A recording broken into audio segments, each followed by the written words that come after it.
नमस्कार, capital TV Uttar Pradesh देख रहे हैं आप और मैं हूं आपके साथ शिवानी रतूड़ी। उत्तर प्रदेश में प्रशासन हर जगह कितनी सक्रियता दिखा रहा है, ये बात किसी से छिपी नहीं है। राज्य में लगातार कार्रवाई का दौर जारी है और ये बिल्कुल तय है कि किसी भी व्यक्ति के खिलाफ जाति, धर्म या किसी अन्य भेदभाव के आधार पर कार्रवाई नहीं की जा रही। माफिया हो, बदमाश हो या जमीन पर अवैध कब्जा करने वाला व्यक्ति, आज किसी को भी संरक्षण नहीं मिलेगा। प्रदेश की हालात धीरे धीरे बदल रहे हैं और वो दौर पीछे छूट रहा है जब लोग घर से बाहर निकलने से डरते थे। आज प्रशासन ने अपराध और अराजकता के खिलाफ सख्त रुख अपनाया है। एनकाउंटर की कार्रवाई हो या बुलडोजर के जरिए माफियाओं और अतिक्रमणकारियों के खिलाफ अभियान, हर जगह नियम और कानून के मुताबिक कार्रवाई हो रही है। ऐसे कदमों ने ये साफ कर दिया कि अब उत्तर प्रदेश में गुंडागर्दी या अवैध गतिविधियों को बर्दाश्त नहीं किया जाएगा। जो भी आम जनता के लिए परेशानी का कारण बनेगा, उस पर कड़ी कार्रवाई की जाएगी। और इसी तर्ज पर लगातार बुलडोजर से लेकर एनकाउंटर की कार्रवाई देखने को मिली है और एक्शन जारी है। क्या कुछ चल रहा है, आइए जानते हैं विस्तार से। यूपी में सख्त एक्शन जारी। आज उत्तर प्रदेश के संभल से बड़ी खबर सामने आई, जहां प्रशासन ने अवैध निर्माणों के खिलाफ एक्शन दिखाते हुए एक बड़ा कदम उठाया है।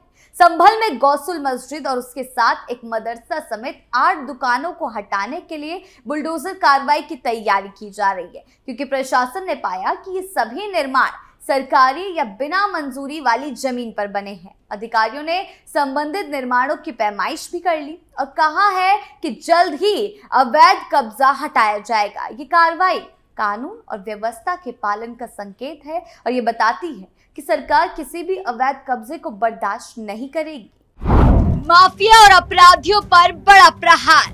संभल में असमौली थाना इलाके के मुबारकबंद गांव में 3.5 बीघा सरकारी जमीन पर कथित तौर पर कब्जा कर गौसुल मस्जिद, मदरसा और दुकानों के अवैध निर्माण का बड़ा मामला सामने आया। तहसील प्रशासन की टीम ने मौके पर पहुंचकर कथित तौर पर कब्जाई गई सरकारी जमीन की पैमाइश की और संबंधित निर्माण की वीडियोग्राफी कराई। इन निर्माणों पर जल्द ही बुलडोजर एक्शन होने की आशंका है। गौसुल मस्जिद, मदरसा और दुकानों के खिलाफ की प्रशासन की इस कार्रवाई से संबंधित मस्जिद और मदरसे की इंतजामिया कमेटी की परेशानी बढ़ गई है।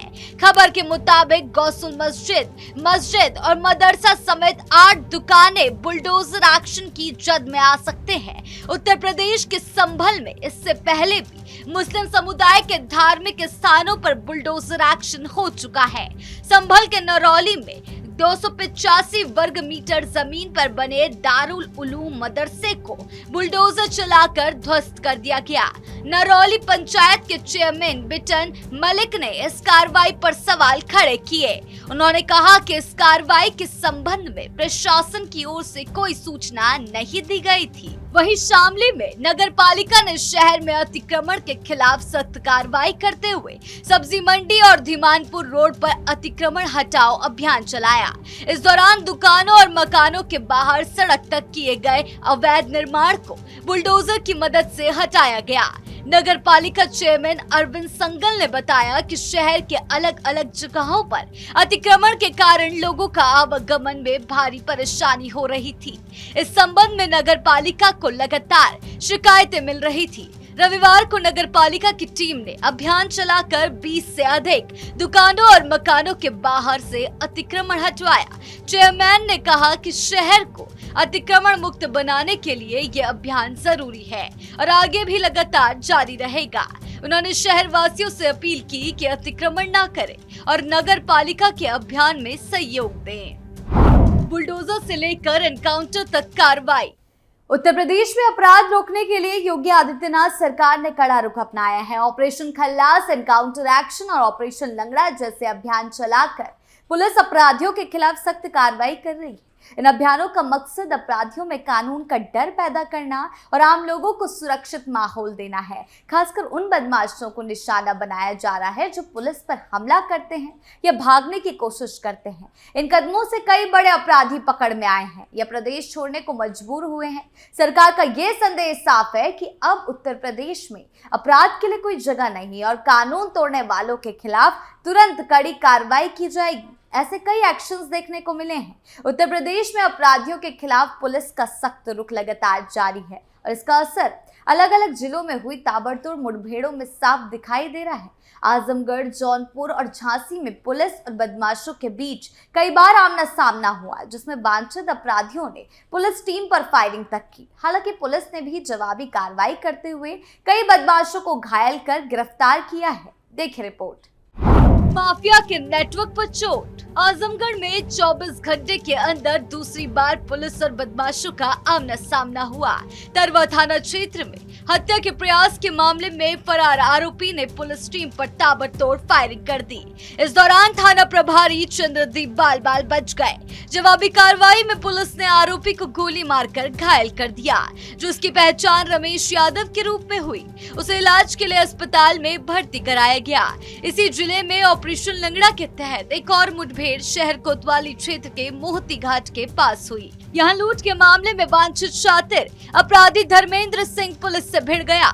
मुठभेड़ में वो भी गोली लगने से घायल हो गया। पुलिस के मुताबिक उसके खिलाफ कई आपराधिक मामले दर्ज हैं। जौनपुर में चेकिंग के दौरान मुठभेड़। वहीं जौनपुर के मडियाहू इलाके में चेकिंग के दौरान बाइक सवार बदमाशों ने पुलिस टीम पर फायरिंग कर दी।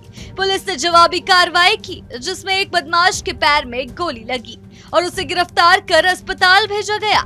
उसका साथी अंधेरे का फायदा उठाकर फरार हो गया। मौके से तमंचा, कारतूस और बाइक बरामद की गई है। झांसी में मुठभेड़, अपराधी घायल। उधर झांसी में पुलिस कस्टडी से फरार चल रहा चोरी का आरोपी नदीम भी मुठभेड़ के बाद गिरफ्तार कर लिया गया। नगरिया गुआ के पास हुई इस कार्रवाई के आरोपी के पैर में गोली लगी। पुलिस ने उसके पास से तमंचा, कारतूस और बाइक बरामद की है। पुलिस अधिकारियों का कहना है कि अपराधियों के खिलाफ यह अभियान लगातार जारी रहेगा और किसी भी हाल में कानून व्यवस्था से खिलवाड़ करने वालों को बख्शा नहीं जाएगा और यूं ही अपराधियों को लगातार सलाखों के पीछे फेंका जाएगा, चाहे अपराधी कितना भी बड़ा अपराध क्यों ना कर ले और किसी भी पद पर क्यों ना हो, उसकी सजा सलाखों के पीछे ही है। या फिर मुठभेड़ में घायल हो जाएगा या फिर सीधा यमलोक के दरवाजे पर पहुंच जाएगा। पुलिस की इस कार्रवाई ने ये साफ कर दिया कि लगातार हो रहे एक्शनों से अपराधियों और बदमाशों में डर का माहौल बना हुआ है। अवैध कमाई पर भी कार्रवाई। योगी सरकार का ये कदम कई लोगों में सुरक्षा का भरोसा बढ़ा रहा है। पुलिस दिन रात गश्त कर रही है, संदिग्ध व्यक्तियों और वाहनों की चेकिंग कर रही है। ऐसे अपराधियों पर नकेल कसी जा रही है जो चोरी, डकैती, लूट, हत्या या अवैध नशे के कारोबार में शामिल है। पुलिस अब सिर्फ पकड़ने तक सीमित नहीं है, बल्कि अपराध को रोकने के लिए सक्रिय रूप से इलाके में मौजूद रहती है। इससे अपराधियों में डर पैदा होता है और आम लोग सुरक्षित महसूस करते हैं। सरकार का मानना है कि अगर अपराधियों के खिलाफ समय रहते सख्ती ना की जाए तो कानून व्यवस्था कमजोर पड़ सकती है। यही वजह है कि राज्य में अपराध और अपराधियों के प्रति किसी भी तरह की ढील नहीं दी जा रही। पुलिस को साफ निर्देश दिए गए कि वो कानून के दायरे में रहकर तेजी और प्रभावी तरीके से कार्रवाई करे। उत्तर प्रदेश में अपराध पर लगाम लगाने के लिए योगी आदित्यनाथ सरकार कई अलग अलग मोर्चों पर एक साथ काम करती नजर आ रही है। एक तरफ जहां पुलिस को खुली छूट दी गई कि वो अपराधियों के खिलाफ तेजी और कानून के दायरे में रहकर कार्रवाई करे, वहीं दूसरी तरफ प्रशासन भी अवैध कब्जों और माफिया नेटवर्क पर लगातार चोट कर रहा है। यही वजह है कि कहीं एनकाउंटर के जरिए अपराधियों को जवाब दिया जा रहा है तो कहीं बुलडोजर चलाकर उनके अवैध निर्माणों को हटाया जा रहा है। सरकार का फोकस सिर्फ एक तरह की कार्रवाई पर नहीं है, बल्कि अपराध की जड़ तक पहुंचकर उसे खत्म करने पर है, ताकि अपराधी दोबारा सिर ना उठा सके। योगी सरकार की रणनीति बिल्कुल साफ है। अपराधी चाहे कितना बड़ा क्यों ना हो, उसे किसी भी हाल में बख्शा नहीं जाएगा। पुलिस स्तर पर ऑपरेशन खलास, ऑपरेशन लंगड़ा जैसे अभियानों के जरिए वांछित अपराधियों को पकड़ने या निष्क्रिय काम करने का काम चल रहा है। वहीं प्रशासनिक स्तर पर जमीन कब्जाने वाले माफियाओं और अवैध निर्माण करने वालों और कानून तोड़ने वालों के खिलाफ बुलडोजर एक्शन लिया जा रहा है। इसके साथ साथ लगातार चेकिंग अभियान, रात में गश्त, संदिग्ध लोगों पर नजर, खुफिया जानकारियों के आधार पर छापेमारी की जा रही है। इन सभी कदमों का मकसद सिर्फ अपराध होने के बाद कार्रवाई करना नहीं, बल्कि अपराध होने से पहले ही उसे रोक देना है। इतना ही नहीं, सरकार कानून व्यवस्था को मजबूत करने के लिए सिस्टम को भी लगातार एक्टिव रख रही है। पुलिस को आधुनिक संसाधन दिए जा रहे हैं, अधिकारियों को जवाबदेह बनाया गया। हर जिले में प्रशासन को साफ निर्देश दिया गया कि किसी भी शिकायत पर तुरंत कार्रवाई हो। यही कारण है कि अब छोटे से छोटा मामला नजरअंदाज नहीं किया जा रहा। अपराधियों के आर्थिक नेटवर्क पर चोट की जा रही है, जिससे उनकी कमर टूटे और वो दोबारा अपराध करने की स्थिति में ना रहे। इन सभी प्रयासों का असर अब जमीन पर दिखाई देने लगा है। एक तरफ जहां अपराधियों में डर का माहौल है, वहीं आम जनता खुद को पहले से ज्यादा सुरक्षित महसूस कर रही है। लोग खुलकर बाहर निकल रहे हैं, कारोबार भी बिना डर के कर पा रहे हैं। सरकार की ये मल्टी लेयर रणनीति, पुलिस एक्शन, प्रशासनिक सख्ती और लगातार निगरानी ये दिखाती है कि उत्तर प्रदेश में अपराध के खिलाफ सिर्फ बयानबाजी नहीं, बल्कि हर स्तर पर ठोस और लगातार कार्रवाई हो रही है। आपकी इस बारे में क्या राय है, हमें कमेंट सेक्शन में जरूर बताएं। धन्यवाद।